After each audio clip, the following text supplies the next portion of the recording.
Haay akkam jirtu daawwattoota keenya nagaa waaqayyoo isiniif haa baay'atu fayyaa keessanii nullee nagaa keenya baga eegamtanii yeroof sa'aatii kana eegdan isiniin jecha har'as egaa viidiyoo adda ta'ee qabadhee isiniif dhufeen jira.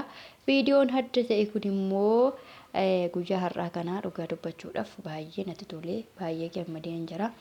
Sababni isaa yeroo maatii wajjiniin buna haala kana fakkaatuun mooraa ofii keessatti qilleensa keessatti buna danfifatanii haasa'anii waliin taphatanii buna dhuganii baay'ee namatti tola. Dhugaa dubbachuudhaaf baay'umaan gammada. Keessi koo baay'ee na gammada. Sababni isaa waggaa dheeraadhaaf biyya namaa kana ture. Osoo namaa waliin argini, osoo hiriyaa tokko waliin argini waggaa hedduudhaaf biyya namaa ture. Har'a immoo waaqayyoof haa galatu nagaan koo fayyaan koo eegamee gara biyya kootitti deebi'ee yeroon maatii koo gidduu obbolaa koo gidduu taa'ee haala kana fakkaatuun mana koo keessatti boonaa koo keessatti buna dhuguu caala wanti na gammachiisu tokko hin jiru.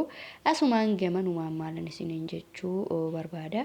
Waaqayyo gooftanii haala hundumaa keessatti nagaa isinii baay'isee isin eegee maatii keessan nagaatti eegee warri biyya ormaa akkuma koo warri biyya ormaa hojjechaa jirtanii guyyaa hinjira jettanii abduuf ittooraa biyya namaa kana hojjechaa jirtanii waaqayyoon nagaadhaan fayyaa keessan nagaa keessan eegee haala hundumaa keessatti isin gargaaree gara biyya keessanii nagaadhaan isin galchee maatii keessan wajjin nagaadhaan wal isin agarsiisu akkasuma gatii itti dadhabdan waan itti dadhabdan waaqayyo ijaan isin agarsiisu firii isaa ijaan isin agarsiisu.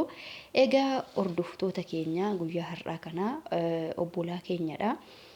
Walumaa galatti namni viidiyoo kana keessatti argitanii obbolaa keenya kana wajjiniin barandaa irra teenyee buna fayyadamaa jirra. Qilleensi yeroo ammaa kana Itoophiyaa keessa ganna miti akka biyya Arabaatti garuu ganna. Akka keenyatti garuu bona yeroon kun ji'a arfaffaa keessa waan jirruu fi bona waan ta'eef xiqqoo hin ho'a.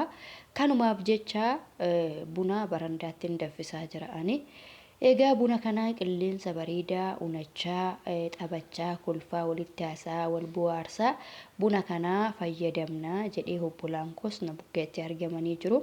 Amma yeroon kun yeroo laaqanaati akka Itoophiyaa naannoo sa'aatii 7ti.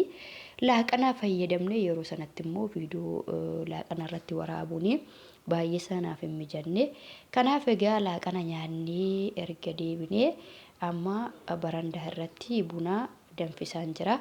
Haala kana fakkaatuun bunni kiyyallee baay'ee miidhagaa akkaataan teessumni isaa isinillee koomentii naaf godha jechuudha. Amma egaa danda'amaa ta'e akka bunni koo miidhagee argamuu fi egaa sisirreessira amma kootti mijeessira. Egaa hordoftoota fi kabajamtoota koo baay'een isin jaaladha baay'een isin kabaja akkan isin jaaladhuu fi akkan isin kabaju immoo hin beektu waan ta'eef koottatiitii buna dhugaa. Egaa qursii maal nyaachaa jirra isinitti fakkaata? Qoloo nyaachaa jirra. Qursii qoloo yookiin akka maarifaatti qoloo yookiin akka afaan oromootti immoo akaayyiidha. Akaayyii kanas egaa yeroo darbee bu'aa isaa isinitti himeen jira. Bu'aa akaayyii yeroo kam akka nama fayyadu bu'aa isaa akaayyii manatti akaayee isinitti himeen ture. Yaadatti yoo ta'e namoonni viidiyoo isaa hin daawwanne viidiyoo isaa daawwadha. Mana keenya keessatti akaayyii akkamii akka kaawwannu kunoo yeroo keessummaan namatti dhufee yeroo nama dabbaree yeroo hunda dhugaa dubbachuudhaaf nyaata kamiyyuu qooftanii hoo nyaattanii akaayyii irratti qushqush gootanii caccabsitanii baay'ee filatamaadha. Akka kootti akka keessanitti hin beeku. Egaa akaayyii kanallee dheengadda viidiyoo waraabeeraa natu akaayee lamaansaa ataraa fi garbuun akaayee kunoo onnaa keessummaan jiru akkanatti walitti maktaniiti kan isinii dhiyeessitan jechuudha daawwattoota keenya. Egaa bunni kiyya hamma ga'ee buna kiyya keessaa shinii keessaa xeenaddaamii yookiin ciraakkota keessa godheetanii dhugaa dubbachuudhaaf anas ta'e obbolaan koo xeenaddaamii yookiin ciraakkota buna keessa haala kana fakkaatuun keenyee dhuguu bunaa wajjin dhuguu baay'ee tokko jaalanna. Ani keessumattuu dhugaa dubbachuudhaaf ergan biyya galee baay'inaan ittiin waanan dhuguu fi amma immoo na baratee guyyaa inni mana keessaa dhabamee bakka amman bitutti baay'ee tokko nariifadha. Baay'ee tokko natti tola buna wajjin hennaan dhuguun isiniin jedha. Egaa daawwattoota keenya buna akkanatti bareedu kana kootateetiin wajjin dhugaa akaayii kanas kootateetiin wajjin nyaadhaan isiniin jedha. Egaa daawwattoota keenya wanta bira hin darbine tokko immoo hin jira. Ani ijoollee baay'een isin kabaja, baay'een isin jaaladha. Yeroo dogoggorri jiru dogoggoraa kiyyas yoo na gorsitanii an nama dallanu miti, nama fudhatuudha, gorsa keessan hundumayyuu nama fudhatuudha. Garuu immoo viidiyoo tokko tokko yeroo hojii isinitti himeen ture haala kaameerarraa kan ka'e bitaa waan nyaannu, bitaa waan hojjennu kaameera fuulduraa nu fakkeessaa waan jiruufi sanarratti isin baay'ee tokko aartanii koomentii barreessaa jirtu. Egaa viidiyoo deddeebi'ee viidiyoo garaa keessatti isinitti himeera isiniin jedha. Inni sababa kaameeraa fuulduraatiin waraabamaa jiru malee waan biraa miti isiniin jedha. Egaa kun amma buna dhugaa jiru koottateetii dhugaan isiniin jedha daawwattoota keenya.